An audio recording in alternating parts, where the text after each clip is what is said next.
नमस्कार दोस्तों, स्वागत है आपका हमारे चैनल बुद्ध के ज्ञान में। दोस्तों, किसी ने सच कहा है कि आवाज़ ऊंची हो तो कुछ लोग सुनते हैं, लेकिन अगर बात ऊंची हो तो बहुत सारे लोग सुनते हैं। दोस्तों, ये छोटी सी कहानी एक 24 साल के लड़के की है जो सेठ के यहाँ पर नौकरी करता था। उसके माँ बाप इस दुनिया में नहीं थे। उसकी ज़िंदगी बड़ी परेशानी में चल रही थी। वो जाता, रोज़ाना पैसे कमा करके घर आता, खाना बनाता, खाता, सो जाता। एक दिन उस लड़के ने देखा कि एक बूढ़ा फकीर अपनी पीठ पर 3 थैले लेकर एक शहर से दूसरे शहर की ओर जा रहा था। वह काफी बूढ़ा भी था और काफी देर से वह यूं ही सफर कर रहा था। और कुछ दूर और सफर करने के बाद वह चलते चलते थक कर एक पेड़ के नीचे बैठ गया। तभी उसकी नज़र एक नौजवान युवक पर पड़ी जो उसी रास्ते से होकर जा रहा था, और वह भी उसी दिशा में जा रहा था जिस दिशा में उस बूढ़े फकीर को जाना था। तभी वह लड़का उस बूढ़े फकीर के पास से होकर गुजरा। इस पर वह फकीर उस लड़के से कहता है, बेटा, क्या तुम मेरी थोड़ी सी मदद कर सकते हो? ये थैला बहुत भारी है और मैं बूढ़ा हो चुका हूँ। मैं ज़्यादा समय तक इनका बोझ नहीं उठा सकता और मैं बहुत थक भी चुका हूँ। तो क्यों ना तुम मेरे थैले को ले लो और मुझे उस दूसरे गांव तक पहुंचा दो। इसके बदले में मैं तुम्हें 3 स्वर्ण मुद्राएं दूंगा। वह लड़का उन फकीर की सारी बातें सुनता है और फकीर से कहता है, कोई बात नहीं बाबा, मैं आपकी मदद करने के लिए तैयार हूँ। बताइए, आपको कहाँ जाना है? ऐसा कहकर उस लड़के ने फकीर का थैला उठा लिया और अपने कंधे पर ले लिया। तभी उस जवान लड़के को यह एहसास हुआ कि यह थैला तो सचमुच बहुत भारी है। वह लड़का और फकीर दोनों रास्ते में आगे की ओर बढ़ चले। कुछ दूर आगे चलने के बाद देखते ही देखते वह गांव खत्म होने लगा और अब एक सुनसान रास्ता आगे की ओर जा रहा था। वे दोनों अपने मार्ग में मस्त होकर आगे की ओर बढ़ रहे थे। जब भीड़ से पूरी तरह से वह अलग हो गए तो वह लड़का उस फकीर से कहता है, बाबा, इस थैले में आखिर ऐसा क्या रखा है जो यह थैला इतनी भारी है? इस पर वह फकीर आदमी उस लड़के को जवाब देते हुए कहते हैं, कुछ नहीं बेटा, बस इसमें तांबे के कुछ सिक्के भरे हुए हैं। इसी कारण इस थैले में बहुत वजन है। उस फकीर की यह बात सुनकर वह लड़का मन ही मन सोचने लगा, लगता है यह बाबा जरूर कोई व्यापारी है, तभी तो इतने सारे तांबे के सिक्के लेकर चल रहे हैं। और फिर तभी उसके मन में ख्याल आया कि मुझे क्या करना है। मुझे तो खाली यह थैला दूसरे गांव तक पहुंचाना है, बस इतना ही।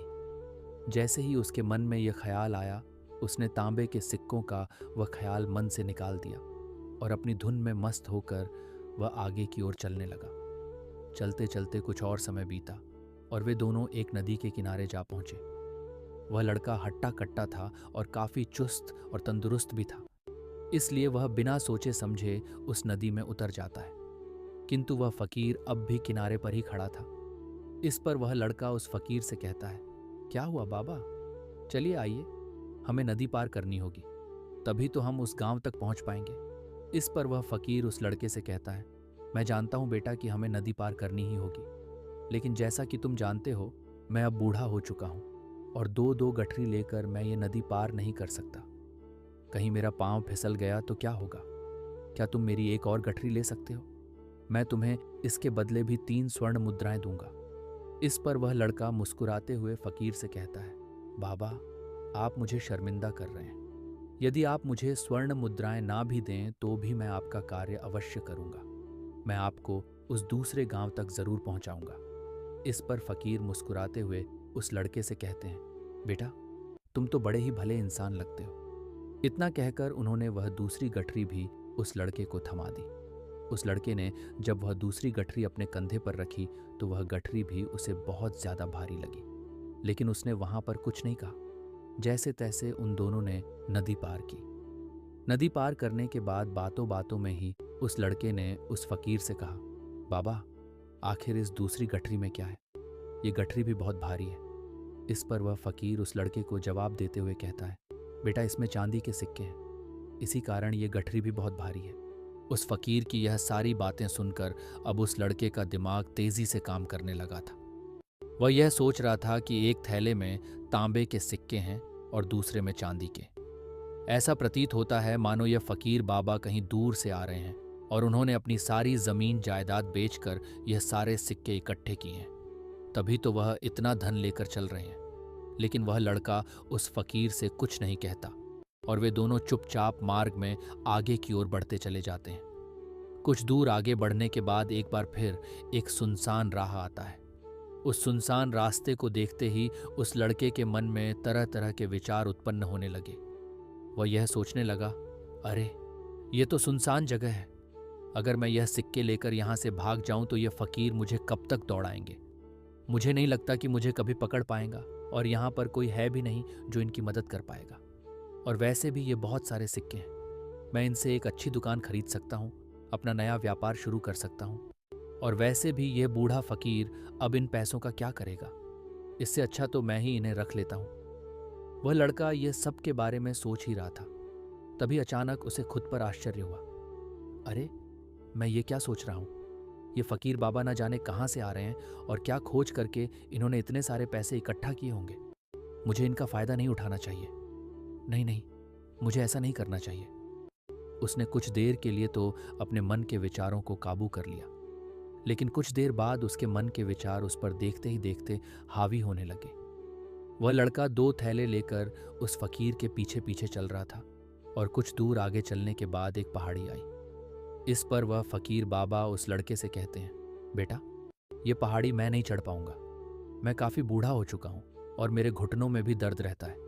यदि तुम मेरी तीसरी गठरी भी ले लो तो मैं तुम्हें 3 और स्वर्ण मुद्राएं दूंगा, लेकिन याद रखना इसे कहीं गिराना मत, कहीं यह गठरी खुल ना जाए। इस पर वह लड़का उस फकीर से कहता है, क्यों बाबा, आखिर इसमें ऐसा क्या है। इस पर वह फकीर उस लड़के से कहते हैं, बेटा इसमें स्वर्ण मुद्राएं हैं। यह सुनकर वह लड़का मन ही मन बहुत प्रसन्न हुआ। उसने चुपचाप वह गठरी भी उस फकीर से ले ली, और देखते ही देखते वे दोनों मार्ग में आगे की ओर बढ़ने लगे। अब वह फकीर बिना कोई वजन लिए हुए आराम से पहाड़ की चढ़ाई पर चढ़ रहे थे, किंतु वह नौजवान लड़का जो पीछे था वह वजन के कारण बहुत धीरे धीरे चल पा रहा था। लेकिन जब से उसने सोने का नाम सुना था उसका मन तो छलांग मार रहा था। वह मन ही मन सोच रहा था, अगर मुझे यह सारा धन मिल जाए तो मेरा पूरा जीवन तो आराम से कट जाएगा। वैसे भी ये बाबा तो बूढ़े हो चुके हैं, भला इन्हें इतने पैसों की क्या जरूरत है। इनका जीवन तो वैसे भी कट चुका है। एक काम करता हूँ, ये सारे पैसे लेकर यहाँ से भाग जाता हूँ। लड़के के मन में अनगिनत विचार उठ रहे थे। लड़के का मन अब उसकी बुद्धि पर पूरी तरह से हावी हो चुका था, और उस लड़के का मन अपनी बात को सही साबित करने के लिए उससे कुछ भी कह रहा था। और तभी उस लड़के के मन में एक और विचार उत्पन्न हुआ, और अब की बार वह लड़का यह सोच रहा था, लगता है यह फकीर बाबा कोई चोर है, वरना इनके पास इतनी सारी स्वर्ण मुद्राएं कहाँ से आएंगे। अगर यह कोई व्यापारी होते तो भला यह इस तरह से पैदल यात्रा तो नहीं करते, और अगर इनके पास इतने सारे पैसे थे तो यह कोई ना कोई साधन भी तो अवश्य कर सकते थे। लगता है यह कोई चोर है, और चोर से चोरी करने में भला क्या बुराई है।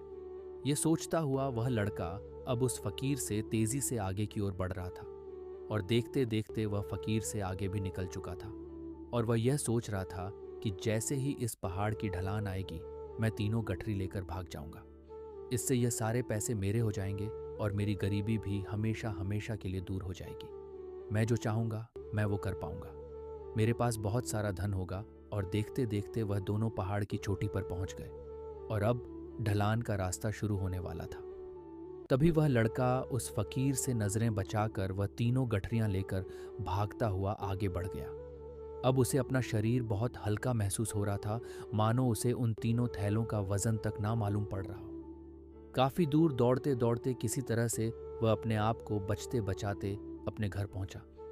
उसके खुशी का कोई ठिकाना नहीं था। उसने सोचा, क्यों ना मैं जल्दी जल्दी इन गठरियों में से वो सारे पैसे निकाल लूं। ये सोचकर जब उसने गठरी खोली तो पहली गठरी में उसे लोहे से भरे हुए सिक्के मिले। ये देखकर उसे यकीन नहीं हुआ। इस पर उसने फटाफट दूसरी गठरी भी खोल डाली। उसमें भी उसे लोहे के जंग लगे हुए सिक्के ही मिले। ये सब देखकर वह लड़का बड़ा हैरान था। आखिर ये सब क्या हो रहा है। उन फकीर ने तो मुझे और ही कुछ कहा था। अब उसने वह सोने वाली गठरी खोली और उसमें भी लोहे के जंग लगे हुए सिक्के ही मिले। ये देखकर वह लड़का बड़ा क्रोधित हुआ। उसने सोचा, उन फकीर ने मुझसे झूठ क्यों कहा। उन्होंने मुझसे ऐसा क्यों कहा कि एक में तांबे के सिक्के हैं, एक में चांदी के और तीसरे में स्वर्ण मुद्राएं हैं। वह ये सब सोच ही रहा था कि तभी उसकी नज़र उस थैले में पड़े एक पत्र पर पड़ी। उसने वह पत्र उठाया और उस पत्र में लिखा था, ये पूरा नाटक ईमानदार व्यक्ति की खोज करने के लिए रचा गया है और मैं इस राज्य का राजा हूँ। मेरी कोई संतान नहीं और इसीलिए मैंने यह साजिश रचा है ताकि मैं अपने राज्य में किसी एक ऐसे ईमानदार व्यक्ति की खोज कर सकूं जो मेरे बाद इस राज्य का राजा बन सके और इस राज्य भार को संभाल सके और इस राज्य का भार वहीं संभाल सकता है, जो पूरी तरह से ईमानदार हो, जिसके मन में किसी प्रकार का कोई लालच ना हो। इतना पढ़ते ही वह लड़का जोर जोर से चिल्लाने लगा। वह सर पकड़कर बैठ गया। वह यह जानता था कि यदि वह अपने मन के विचारों पर काबू कर लेता तो उसका जीवन संवर सकता है, लेकिन वह अपने मन के विचारों पर काबू नहीं कर पाया। दोस्तों, महात्मा बुद्ध कहते हैं कि मन ही सब कुछ है। आप जो सोचते हैं वही बनते हैं। इसलिए आपका सबसे बड़ा दुश्मन भी आपको उतना नुकसान नहीं पहुंचा सकता जितना कि आपके मन के यह अनियंत्रित विचार पहुंचा सकते हैं। महात्मा बुद्ध कहते हैं, अपने भीतर ध्यान से देखो।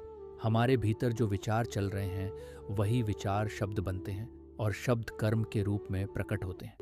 बार बार दोहराने पर कर्म बर्ताव में बदलता है और धीरे धीरे समय के साथ बर्ताव चरित्र में परिवर्तित हो जाता है और यही चरित्र हमारे भाग्य का निर्माण भी करता है। इसलिए हमें हमेशा अपने विचारों के प्रति सजग होना बहुत आवश्यक है। हमें जागरूक होना बहुत आवश्यक है।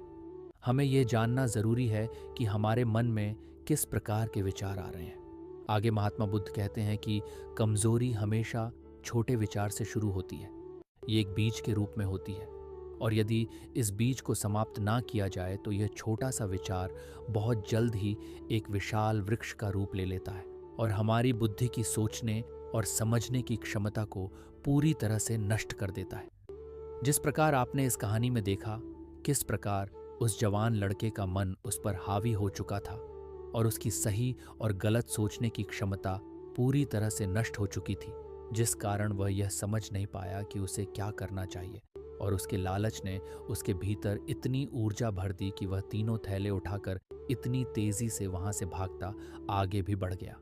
इसीलिए जब आपके मन में पहली बार कोई गलत विचार उत्पन्न हो तभी उसे जड़ से उखाड़ देना चाहिए, अन्यथा वह विशाल वृक्ष का रूप लेगा और आपको किसी न किसी गलत राह पर ले ही जाएगा।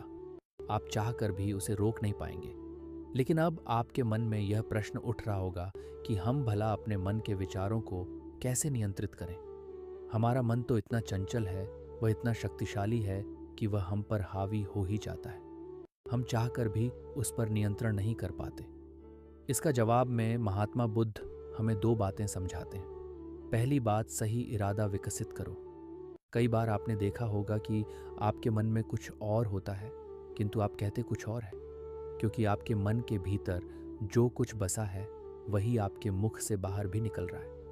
लेकिन जब हमसे वह गलती हो जाती है तो उसके बाद हमारा मस्तिष्क अच्छी तरह से काम करना शुरू कर देता है। हमारे सोचने और समझने की क्षमता एक बार फिर से जागृत हो जाती है और ऐसी अवस्था में हमें यह एहसास होता है कि हमसे गलती हो गई है और फिर हमारा मन दुखी हो जाता है। हमारा मन अफसोस से भर जाता है और इस भारीपन और दुख से बचने के लिए महात्मा बुद्ध हमें सही इरादा विकसित करने के लिए कहते हैं। इसके लिए जब भी आप कोई कार्य करने जा रहे हो तो सबसे पहले आपको यह खुद से पूछना चाहिए कि जो कुछ भी मैं करने जा रहा हूँ इसके पीछे मेरा इरादा क्या है। क्या मैं दूसरों को दुख पहुंचाना चाहता हूँ या दूसरों को नीचा दिखाने जा रहा हूँ या मुझे खुद को ऊपर उठाना है। खुद से सवाल कीजिए, खुद को जागृत कीजिए।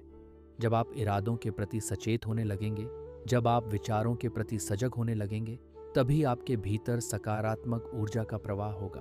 तभी आप सकारात्मक इरादों से जुड़ने लगेंगे और आपके मन के भीतर बसी हुई वह नकारात्मक ऊर्जा और नकारात्मक इरादे दिन ब दिन कम होने लगेंगे।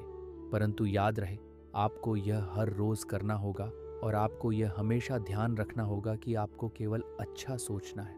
आपके इरादे हमेशा अच्छे होने चाहिए, तभी आप दुख और तकलीफों से बच सकते हैं। अन्यथा आप इसी तरह से दुख और तकलीफों में घिरे ही रहेंगे और आप कभी इससे निकल नहीं पाएंगे। दूसरी बात, मन के प्रति सजगता विकसित करो, जिससे आपका मन देखते देखते शांत होगा और आपके मन के भीतर बसी हुई वह नकारात्मक ऊर्जा, नकारात्मक विचार खत्म होने लगेंगे और आप शांति की ओर आगे बढ़ेंगे। और आपको इसके लिए बस इतना ही करना है कि इस पल में जो कुछ भी हो रहा है, आपकी आंखों के सामने, आपके भीतर जो कुछ भी, जैसा भी चल रहा है, बस उसे देखते रहना है। अपने मन के अच्छे बुरे विचार, अपनी भावनाएं और अपनी यादों पर बिना प्रतिक्रिया दिए उन्हें केवल देखते रहना है, जिससे आपके मन के सारे विचार देखते ही देखते खत्म होने लगेंगे।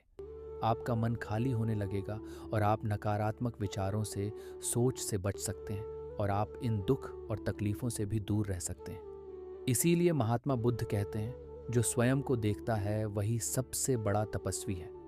अर्थात जो अपने मन में चल रहे उन विचारों को बिना प्रतिक्रिया दिए हुए केवल देखता है और उन पर कोई भी प्रतिक्रिया नहीं करता, बस उन्हें देखता और समझता है। वास्तविकता में वही मन पर नियंत्रण भी कर सकता है और वही अपना जीवन सुखी से जी सकता है। इसलिए यदि आप भी अपने जीवन को सुखी और खुशहाल बनाना चाहते हैं तो आपको सबसे पहले अपने मन पर नियंत्रण साधना ही होगा। अपने मन को खाली करना ही होगा। अपने मन के विचारों के प्रति आपको सजग होना ही होगा। दोस्तों, हमें उम्मीद है कि आपको यह वीडियो अच्छी लगी होगी। अगर आपको यह वीडियो अच्छी लगी हो तो इस वीडियो को एक लाइक करके हमारे चैनल को सब्सक्राइब ज़रूर करें। धन्यवाद।